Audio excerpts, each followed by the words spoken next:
All right, diving right in today, we're looking at entrepreneurship and innovation, Mhm. and we're going to be using Eric Ries's The Lean Startup as our guide for this deep dive. Awesome. Now, whether you're someone thinking about, launching their own business, maybe Right. you want to just shake things up at your company, or maybe you're just fascinated by the startup world in general, I Right. think you'll find this deep dive super interesting. I think so too. Yeah, the lean startup is really, Yeah, it's more than just like a how-to guide. right. It's like a whole new way of thinking about management, Yeah, especially when you're dealing with a lot of uncertainty. right. And it really pushes back against a lot of those traditional business practices that just, they don't work when you're in uncharted territory.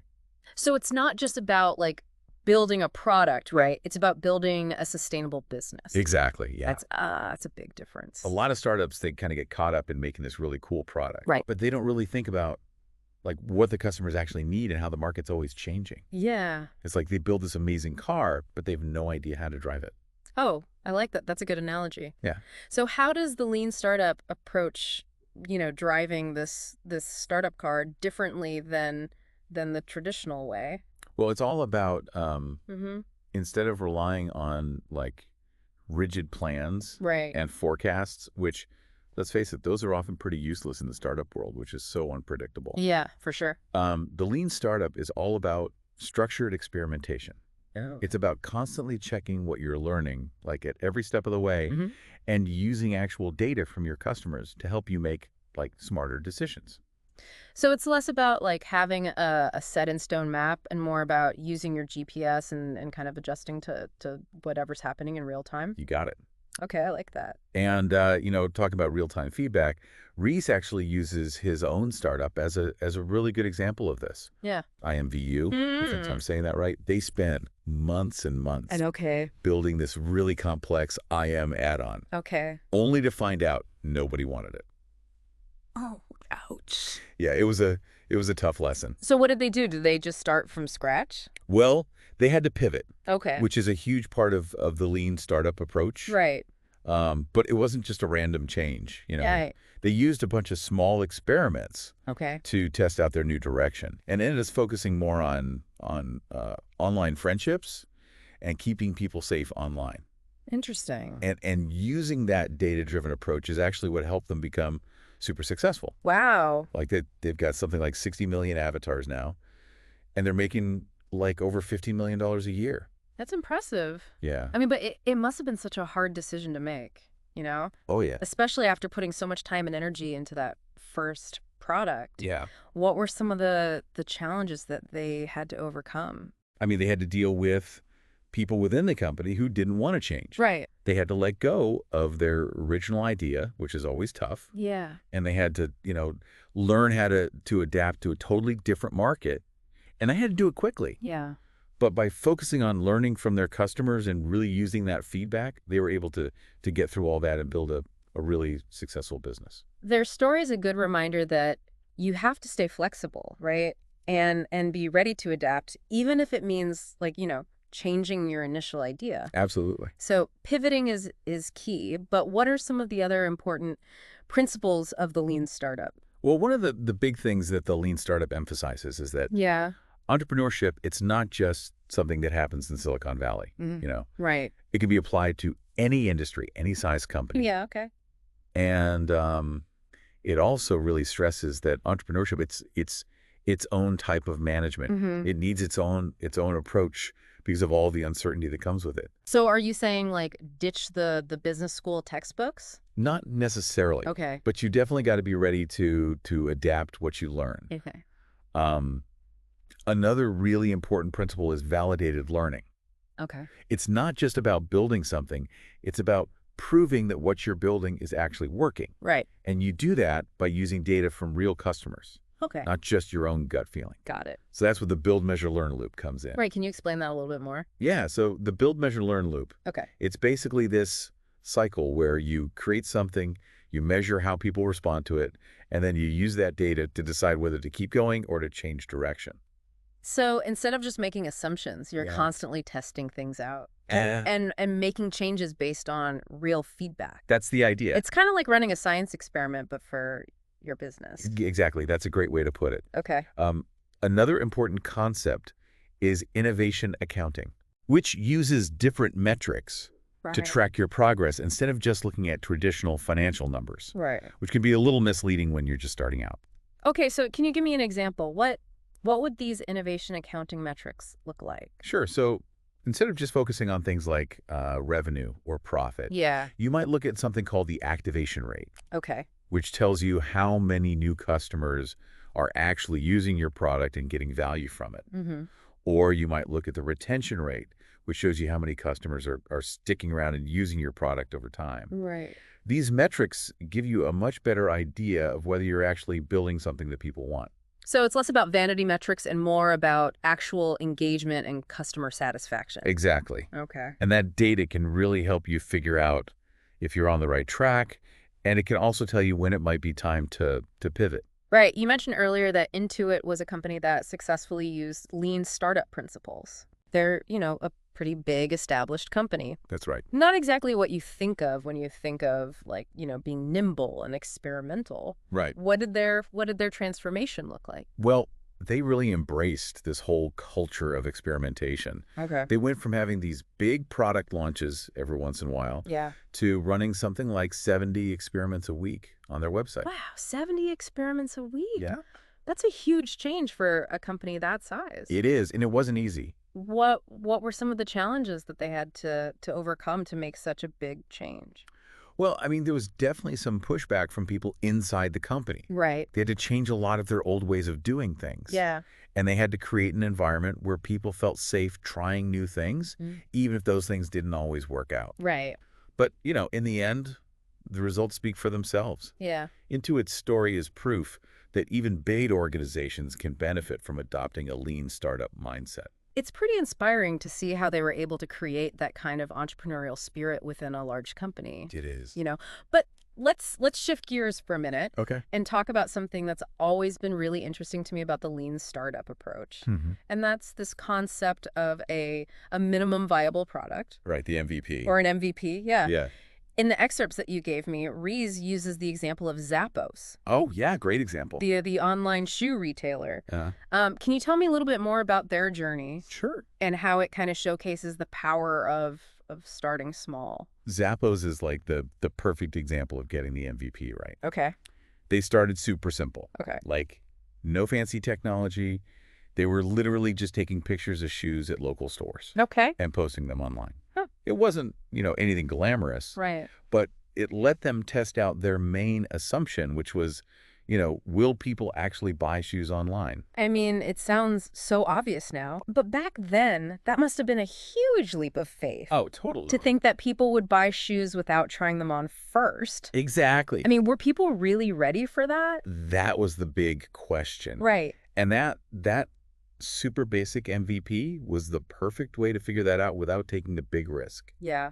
And of course, the experiment worked. Right. And they ended up becoming this huge company worth like $1 billion.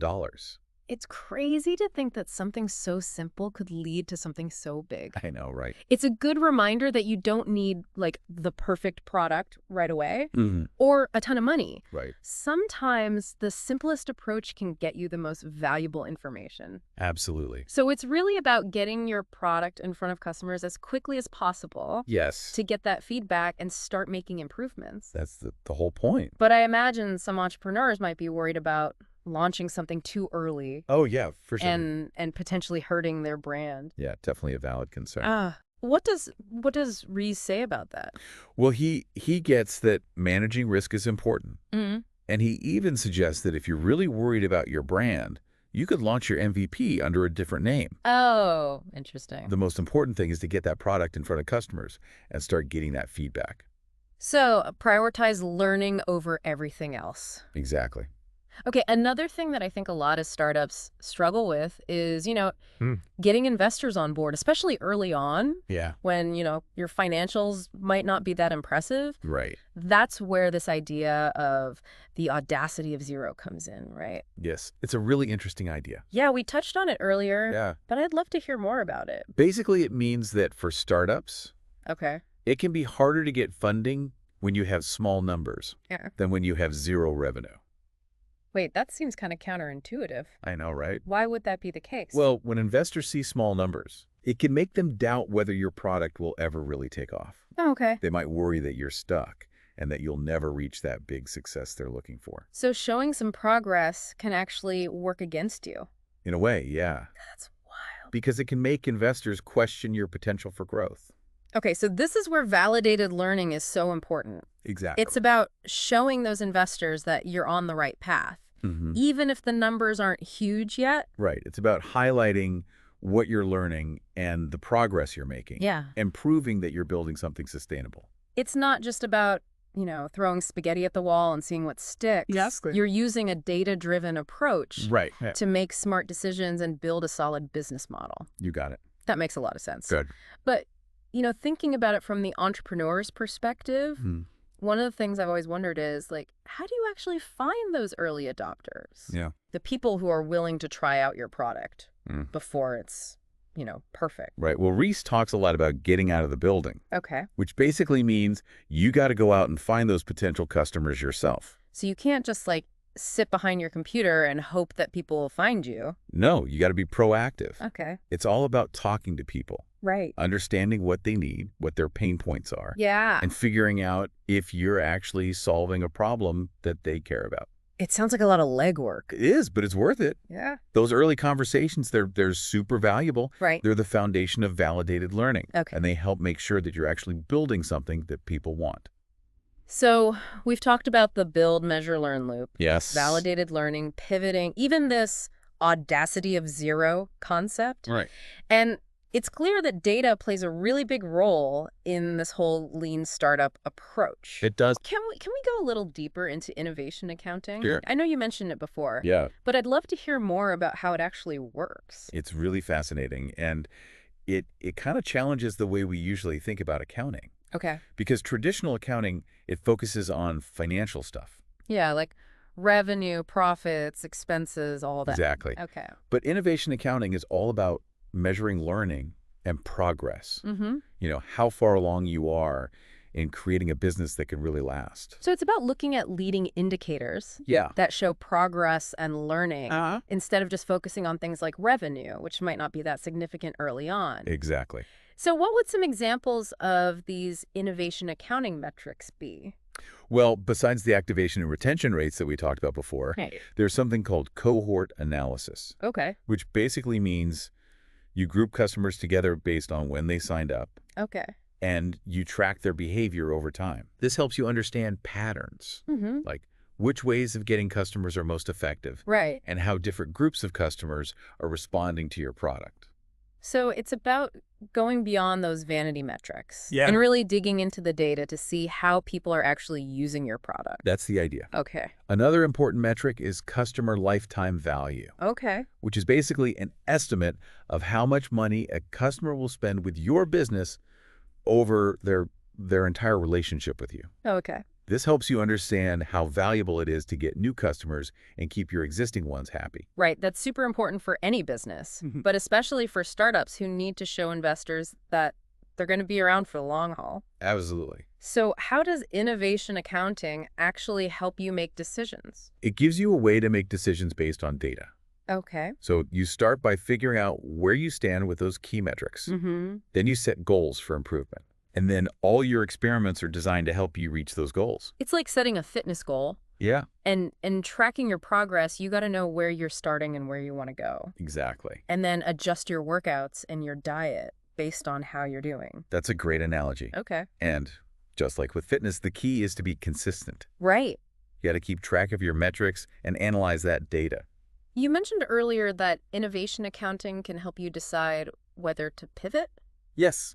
Can you tell me a little bit more about that? So innovation accounting helps you figure out if your current strategy is working, Okay. if you're doing all the right things, but those key metrics aren't improving. Right. It might be a sign that your initial assumptions were wrong Okay. and that it's time to think about pivoting. So it's like a reality check. Like if Exactly. the numbers aren't going in the right direction, Yeah. it's time to reevaluate and maybe change course, That's right. even if it's hard. It can be tough. But innovation accounting helps you take the emotion out of it Okay. and make those tough decisions based on data. So you're saying let the data guide you Hmm. even when it means letting go of an idea that you're really passionate about. Yeah, it's not always easy, Right. but it can help you build a stronger, more sustainable business in the long run. We've talked about some companies that used the lean startup approach successfully, Yeah. like IMVU. Can you give me some examples of how these companies actually used innovation accounting to make those tough decisions? Yeah, so after pivoting from their initial product, Mm-hmm. IMVU used innovation accounting to show their investors that they were making real progress, Okay. even though their revenue numbers were still pretty small. Right. That goes back to that audacity of zero idea, Exactly. showing progress through learning, even when the traditional metrics aren't that impressive yet. Right. Okay. Rins also talks about Kodak Gallery. Yeah. They used innovation accounting to test their assumptions about a new feature they were developing. And by tracking the right metrics, Mm-hmm. they realized that the feature wasn't really working the way they thought it would. Huh. So they were able to make changes before launching it to everyone, Right. which potentially saved them a ton of time and money. It's a great example of how innovation accounting can help you avoid making those big, costly mistakes. Yeah. By testing and measuring early on, you can figure out what's not working and make adjustments before you invest too much. Absolutely. But it's not just about avoiding mistakes. No. It's also about finding those unexpected opportunities, right? Exactly. Like if you're tracking user behavior, Yeah. you might discover that a certain feature is doing way better than you thought. Right. And then you can double down on that success. It's about course correction, Yeah. but it's also about making the most of those unexpected wins. Okay, I'm starting to get it now. Uh, Innovation accounting is like having a dashboard for your startup. That's a great way to put it. It gives you all this valuable information to help you navigate your journey. It helps you steer your startup towards your vision Right. while making adjustments along the way based on what you learn. But all this talk about data and metrics makes me wonder, Yeah. not every entrepreneur is like a data whiz, right? Sure. What advice does Rees have for people who might not be super comfortable with analyzing all those numbers and spreadsheets? He knows that not everyone's a data scientist, Right. but he says there are tons of resources and tools out there to help entrepreneurs understand data. Okay. There are even lean startup consultants who can help you. Mm-hmm. But even if you're not a numbers person, the basic principles of validated learning, experimentation, and pivoting, Yeah. those are still super valuable. So it's really about adopting that mindset Yeah. of continuous learning and improvement, Like- regardless of how comfortable you are with data. That's right. The great thing about the lean startup is that it encourages you to keep learning and refining your approach. And that's a mindset that can be applied to so many different things in life, Totally. not just business. For sure. You know, reading these excerpts and talking to you about all this, it's really sparked my own entrepreneurial spirit. I love that. It's so inspiring to think that anyone can be an innovator Sure. and anyone can bring their ideas to life. You just got to take that first step. The lean startup is all about empowering people Yes. to take action, to test their ideas, and create something meaningful. Mm-hmm. It's about embracing the whole journey with all the ups and downs that come with it. For sure. This has been such a great conversation so far. Yeah, it had. I'm really excited to keep exploring these ideas Me too. and learn more about how to actually put this lean startup methodology into practice. I think in the next part of our deep dive, Okay. we can get into some specific examples Yeah. and talk about some actionable steps that you can take Awesome. to start using these principles in your own ventures. I'm really looking forward to that. Me too. I can't wait to see how these concepts actually play out in real-world scenarios. It's going to be good. Yeah, I think so too. I mean, it really is. And it shows that they had to really, change their whole company culture to make it work. Yeah, it takes a lot of effort to shift that mindset, For sure. especially in a big company. Definitely. But it's really cool to see that they were able to do it. Yeah, it's inspiring. So, one of the things that's always intrigued me about the lean startup is this idea of a minimum viable product, Right. The MVP. the MVP. And, in the stuff that you sent me, Rees uses the example of Zappos, the online shoe retailer. Oh, yeah, that's a classic example. Yeah. So can you tell me a bit more about their story and how they kind of exemplify this idea of starting small? So Zappos is like a textbook example of how to do an MVP, right? Okay. They started out really basic, like no fancy tech or anything. Okay. They were literally just taking pictures of shoes at local stores Huh. Interesting. and then putting them up online. It wasn't, anything super impressive to look at, Right. but it allowed them to test their main assumption, which was that people would be willing to buy shoes online. I mean, it seems so obvious now, Right. but back then, that must have been a pretty radical idea. Oh, yeah, it was a huge leap of faith. Yeah, I mean, could you imagine buying shoes without trying them on first? That was the big question. Right. And that basic MVP was the perfect way to find out without risking a lot of money. Right, and of course it worked out for them. Oh, yeah, big time. It became this massive company. Huge. It's amazing to think that something so simple could be so successful. Yeah, it just goes to show you that you don't need a perfect product to get started. Right, and you don't need a ton of money either. Exactly. Sometimes the simplest approach can give you the most valuable information. Yeah, it's all about getting your product in front of customers as quickly as possible, right? Yeah, exactly. So you can start getting feedback and making improvements. That's the whole point of the MVP. But, I imagine some entrepreneurs might be hesitant to launch something too early Oh, yeah, I can see that. because they're worried about, hurting their brand. Definitely a valid concern. So what does Ree say about that? Well, he acknowledges that managing risk is important, Okay. and he even suggests that if you're really worried about your brand reputation, Yeah. you could launch the MVP under a different name. Oh, that's interesting. That way you can test your idea Right. without potentially damaging your main brand. Right. So the priority is really getting that product out there and starting that feedback loop. Exactly. It's about prioritizing learning above everything else. Okay. So, another challenge that a lot of startups face is getting investors on board, Yeah, that's a big one. especially early on For sure. when, you don't have those impressive financial numbers yet. Right, because investors, they want to see results. Yeah. So that's where this concept of the audacity of zero comes in, right? Exactly. That's a key concept in the lean startup. Yeah. And we talked about it a bit earlier, Yeah. but I think it's worth revisiting For sure. because it's such an interesting idea. Yeah, so basically the idea is that for startups, it can actually be harder to raise money when you have small numbers Okay. than when you have zero revenue. Wait, so you're saying that having some revenue can actually be a disadvantage? In some cases, yeah, it sounds counterintuitive. It does. But the reason is that when investors see small numbers, Mm-hmm. they might start to worry that your product will never really take off. Okay. They might think you're stuck and that you'll never reach that, massive success that they're looking for.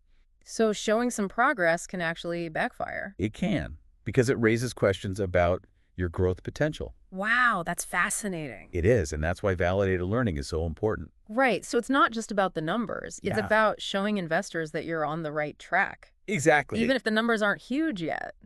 It's about highlighting what you're learning, the progress you're making, and proving that you're building something that can actually last.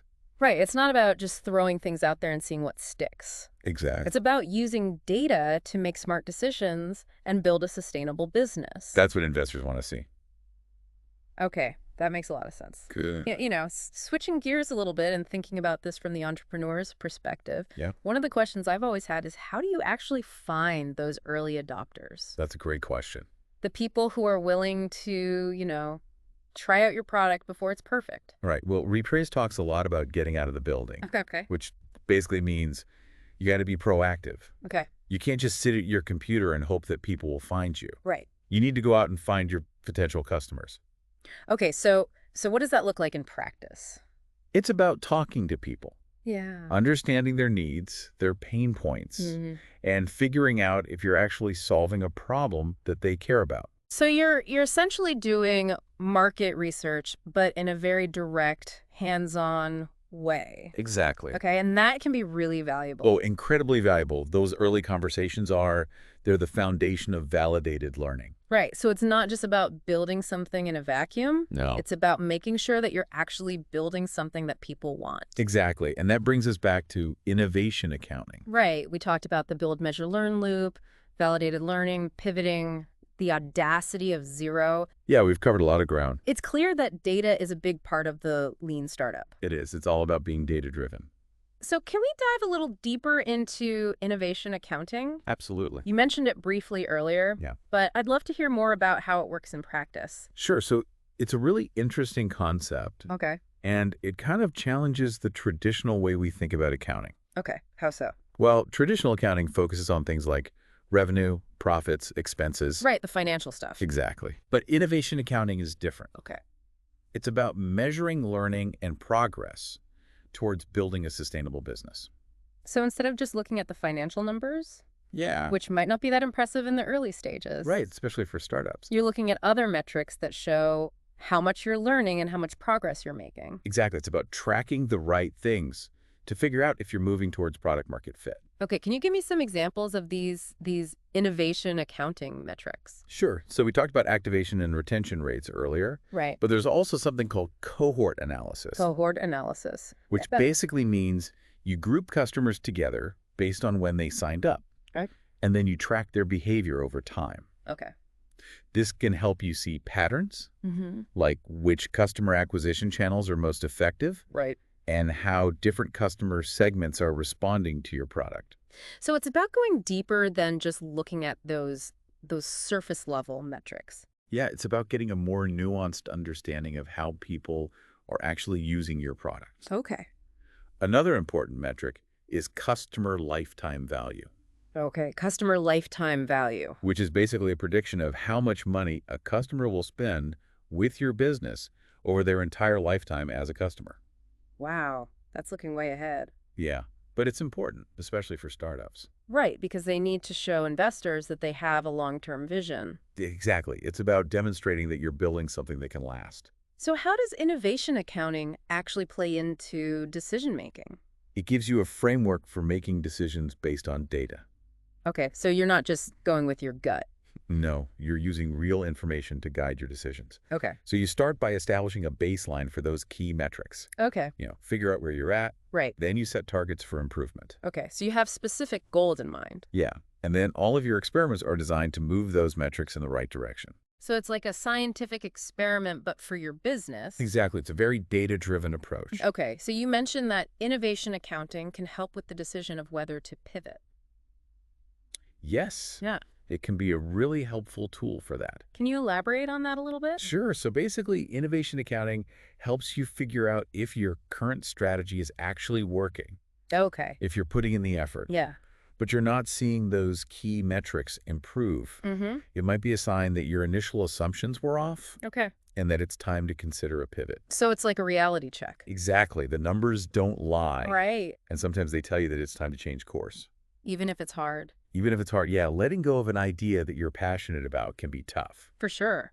But innovation accounting can help you make those tough decisions based on data.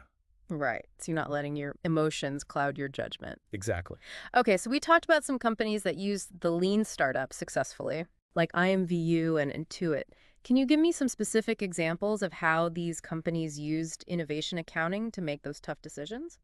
So after IMVU pivoted from their initial product, Okay. they used innovation accounting to show their investors that they were making real progress, Okay. even though their revenue was still pretty small at that point. Right, so they were highlighting their learning and progress, Exactly. even though the traditional financial metrics might not have been that impressive yet? Right. They were demonstrating that they were on the right track. Okay, and that ties back to the audacity of zero. Exactly. It's about showing progress through learning, even when the numbers aren't huge yet. Right.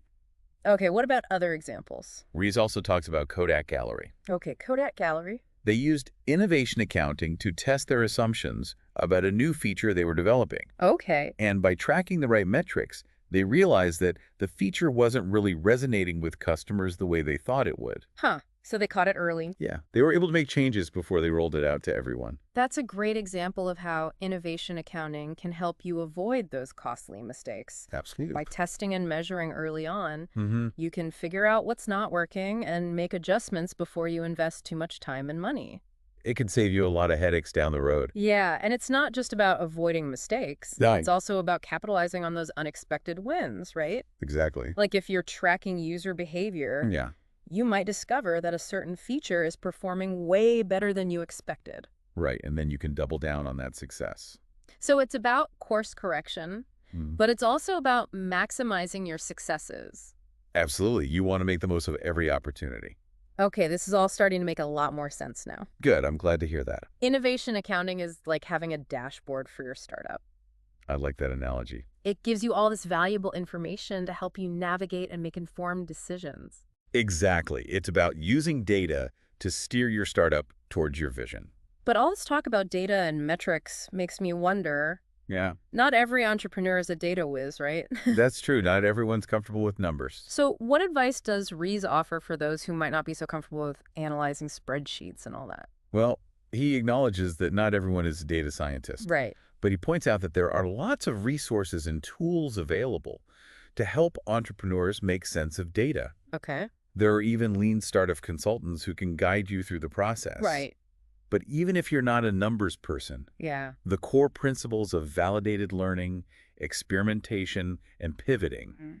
those are still incredibly valuable. So it's really about adopting that mindset of continuous learning and improvement, Exactly. regardless of how comfortable you are with data. You got it. That's one of the things I love about the lean startup. Yeah. It encourages you to be a lifelong learner, Hmm. to always be curious, and to always be looking for ways to improve. And that's a mindset that can benefit you in so many areas of life, not just business. You know, reading these excerpts and talking to you about all this, Yeah. it's really sparked my own entrepreneurial spirit. I love that. That's what it's all about. It's so inspiring to think that anyone can be an innovator It's true. and anyone can bring their ideas to life. You just got to take that first step. And the lean startup is really all about empowering people to do just that, It is. to take action, to test their assumptions, and to create something meaningful. It's about embracing the whole journey Yeah. with all the challenges and triumphs that come with it.